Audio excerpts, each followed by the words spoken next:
baş komanda xalqa üst tutub, müqəddəs savaşda xəbərlər verdi. Onun hər sözündə qətiyyət qürur, sənin haqqın idi bu zəfər dedi.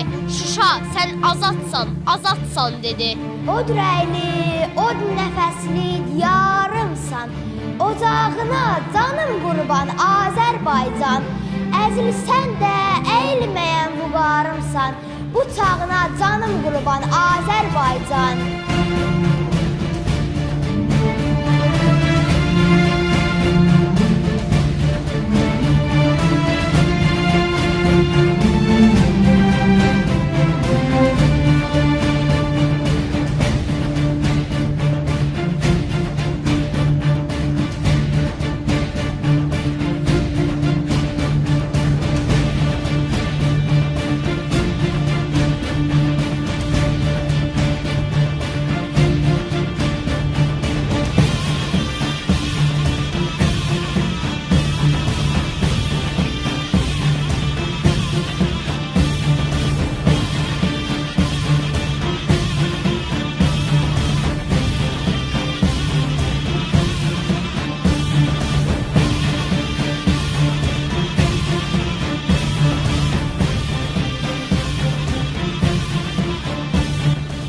Dalğalandı Qarabağda bu gün zəfər bayrağımız.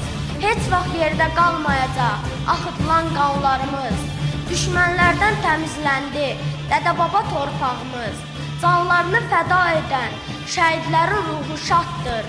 Xəbər olsun mübarizə, Qarabağ artıq azaddır. Azərbaycan, Azərbaycan eşidirsən? Bu səs xalqın səsidir, bu səs millət səsidir.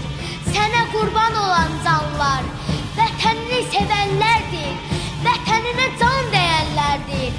Yaşa, yaşa Azərbaycan, bu canımız sənə qurban, qurban olsun Azərbaycan.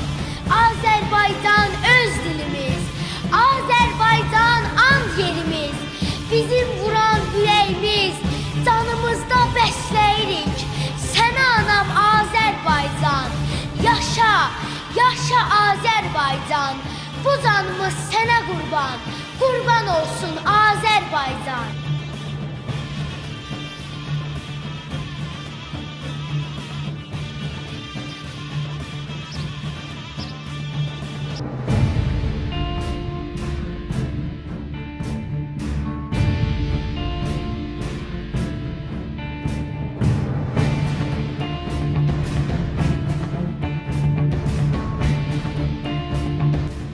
Zəfər yaraşır, bugün hisslərim yarışır, sevincdən qəhər qarışır, sən qalibsən Azərbaycan. Ürəyimdən tükənməz məhəbbətin, dünyaya səs salıb sənin qüdrətin. Əzəlimsən, bugünümsən, sonumsən, Azərbaycan mənim ana vətənim.